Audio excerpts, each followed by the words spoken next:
Just a week ago, Donald Trump, of course, was preparing to be indicted, actually on this day a week ago, and as we know, that indictment never came. And then something interesting happened after Donald Trump's Waco rally this past weekend when he was back on his plane talking to reporters, when he told them, quote, "I think they've already dropped the case. It's a fake case, some fake cases. They have absolutely nothing."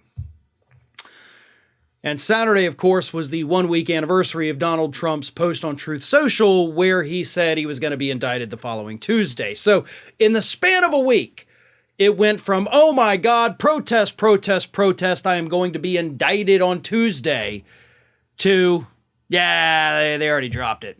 Yeah, it's done. I'm out of the woods, I guess. But then, on Sunday, Donald Trump got on Truth Social and he said, quote, "They have absolutely no case. The only witnesses are against their so-called star witnesses, a serial liar, convicted felon, and disbarred lawyer. I did nothing wrong and they know it. This and everything else that they are doing with the DOJ-led witch hunt is all about election interference, their new and highly sophisticated method of cheating on elections." So that doesn't sound like something someone would say if they thought the charges against them, the case entirely, had been dropped. So why is Donald Trump out there sending mixed signals? Why is he privately telling the press, like, yeah, it's nothing, don't even worry about it, yet telling the public, oh my God, they're coming after me, and I'm the only thing standing between you and them. They're coming after me because they want to come after you, and I'm just the victim here, and yada, yada, yada. Because it was all a giant con from the start. Now, to be clear, I do not believe that the case has been dropped, and I do believe that indictments are still forthcoming. It may not be as quickly as we had thought, but I do believe that indictments will be coming down the pipeline eventually. Now, the reason I say it was a con from the start, because look at what's happened to Donald Trump ever since he made that claim. He has raised millions of dollars. He has gotten Republicans, even those who do not like him, like Mike Pence, to come out and defend him. Ron DeSantis came out and defended him while also taking a mild shot at him.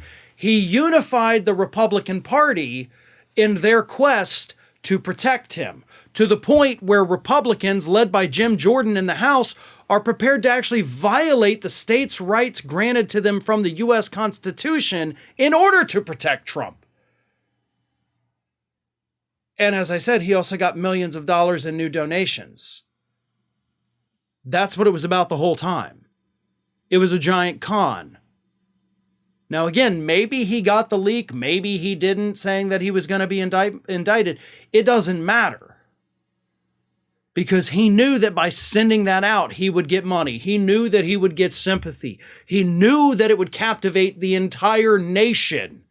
And it did. That's pretty much all that was in the news all of last week. And he's laughing all the way to the bank. He's laughing about the fact that he got all of these Republicans, again, even those who hate him, to come out and defend him. He got the support and the admiration and the sympathy that he was looking for. He conned them all. That's what happened. His lawyer, Joe Tacopina, went on Meet the Press on Sunday. He was asked by Chuck Todd, like, why did Trump lie about this? Why did he say he was getting indicted when he clearly wasn't getting indicted? Tacopina said this. No, he didn't make it up. He was reacting toward a lot of leaks coming out of the district attorney's office. There had been a leak, Chuck, that Monday. The day before that, Tuesday, there was a law enforcement meeting, including Secret Service and NYPD, that was going to go through the logistics of the arraignment. And then there was, of course, a lot of rumors regarding the arraignment being the next day. So I think he just assumed, based on those leaks, that that's what was going to happen. So it wasn't about making it up, and certainly he doesn't want to be arrested. Yeah, he does. He absolutely 100%, he both fears it and craves it. He fears it because he knows that his future could be in jeopardy. He craves it because he's seen what's already happened from just the threat of him getting arrested.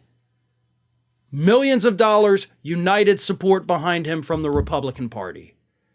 Now, granted, polls show that the public, a vast majority of people in this country, believe that this is not a witch hunt, as Trump says. They believe that he's guilty as hell already. They support indictments. So he's not winning over anybody new, but that doesn't matter. If he can get that party to coalesce behind him, he can win the primary like that. Not to mention the fact that he can put a few extra $1 million in his own pockets. So even if he gets arrested, he still won. At least with his base and with, the Republicans. The rest of the country, we see him as a loser because that's what he is. But in the eyes of those Republicans, he becomes a martyr. And there's no better way to help him than by emptying your wallet and sending the billionaire more money, which is exactly what this has been about from the start. Hey everyone, this is Aspen. And did you know that for the low cost of $0 per day, you can subscribe to the Fair and Balanced YouTube channel. We also encourage you to like, comment, and share, but again, click that subscribe button and help Aspen not be so grumpy.